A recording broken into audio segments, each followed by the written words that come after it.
Rudra sir, నన్ను వేషం మార్చుకొని మీ ముందుకు రావడం తప్పే.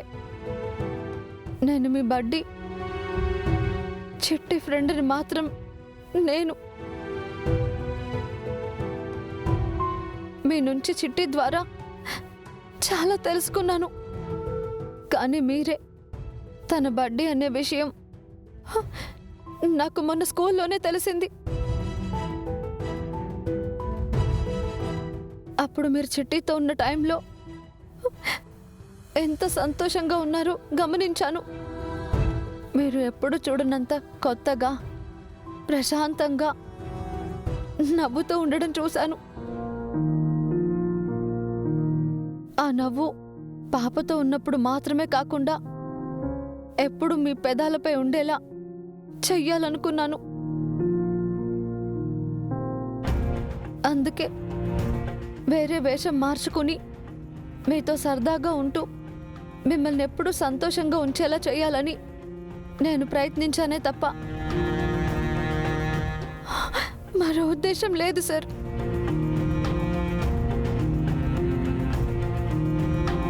నా ప్రాణాలు కాపాడిన మీకు కృతజ్ఞతగా నేనెంతో కొంత చేయాలనుకున్నాను. Wow, nice explanation. నేను నీ ప్రాణాలు కాపాడాను కదా అని నాలో సంతోషాన్ని తీసుకురావాలనుకున్నావు. అంటే నువ్విలా మారు వేషాలు వేసుకొని ఫేక్ డ్రామాలు చేస్తే నేను సంతోషపడిపోతాను అనుకున్నావా?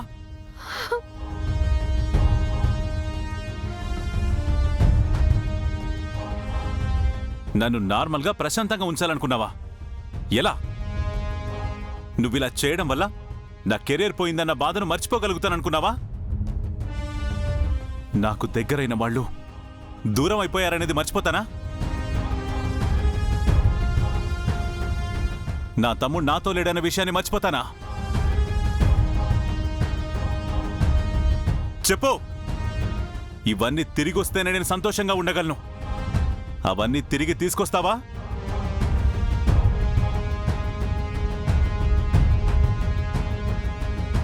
మొన్నటి వరకు భానుని నేనే చంపాననే నిందని మోశాను. ఆ తర్వాత భానుని చంపింది నేను కాదు, వేరేవాడు ఉన్నాడని తెలిసిన తర్వాత వాడు ఎవడో తెలుసుకునే ప్రయత్నం చేస్తున్నాను. నేను వాడి గురించి ఎంత ఆరాటపడుతున్నానో, ఎంత ప్రయత్నం చేస్తున్నానో నీకు తెలుసు కదా. తెలిసి కూడా ఇలాంటి పరిస్థితుల్లో ఉన్న నాతో ఇలాంటి వెకిలి చేష్టలు చేయాలని నీకెలా అనిపించింది? Sir, just a minute.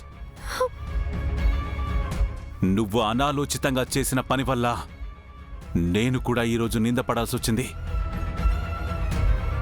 నిందల్ని భరించడం, అవమానాలను సహించడం ఈరోజు నాకేం కొత్త కాదు. ఎన్నైనా భరిస్తాను.